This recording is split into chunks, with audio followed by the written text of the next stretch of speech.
Assalamualaikum warahmatullahi wabarakatuh. Kita akan lanjutkan kisah Nabi Muhammad SAW saat diangkat menjadi rasul. Orang-orang jahiliyah menyembah patung-patung berhala dan menganggapnya sebagai Tuhan. Melihat hal ini, hati Nabi Muhammad semakin gundah karena kemaksiatan juga semakin merajalela.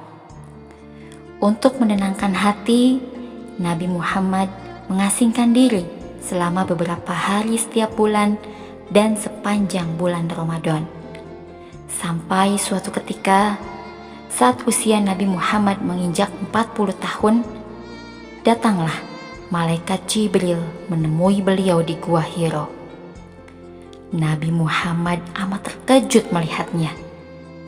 Jibril membawa sehelai lembaran dan berkata kepada Nabi Muhammad, "Iqra, bacalah." Dengan hati yang masih dipenuhi rasa terkejut, Nabi Muhammad menjawab, "Saya tidak dapat membaca." Kemudian malaikat Jibril mendekap sehingga Nabi Muhammad merasa lemas. Jibril melepaskan dekapannya lalu berkata lagi, "Bacalah." Dipenuhi rasa takut, Nabi Muhammad mengulangi jawaban yang sama dan Jibril kemudian mendekap lagi sambil berkata, "Bacalah." Kejadian itu berulang sampai 3 kali. Kemudian setelah Nabi Muhammad berkata, "Apa yang harus saya baca?" barulah Jibril membacakan surat Al-Alaq ayat pertama hingga ayat kelima. "Bacalah dengan menyebut nama Tuhanmu yang menciptakan. Dia telah menciptakan manusia dari segumpal darah. Bacalah. Dan Tuhanmu lah yang maha mulia, yang mengajarkan manusia melalui perantaraan kolam. Dia mengajarkan manusia apa yang tidak diketahuinya."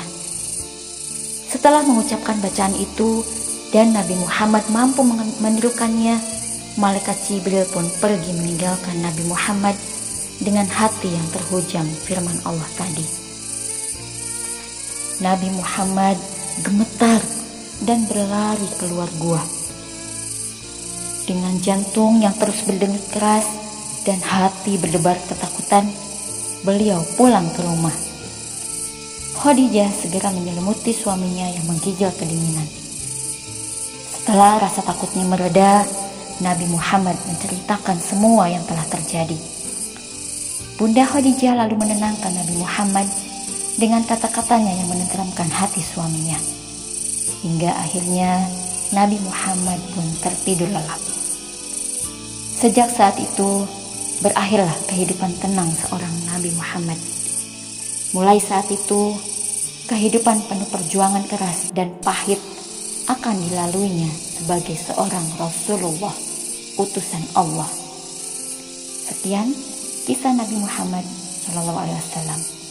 Assalamualaikum warahmatullahi wabarakatuh.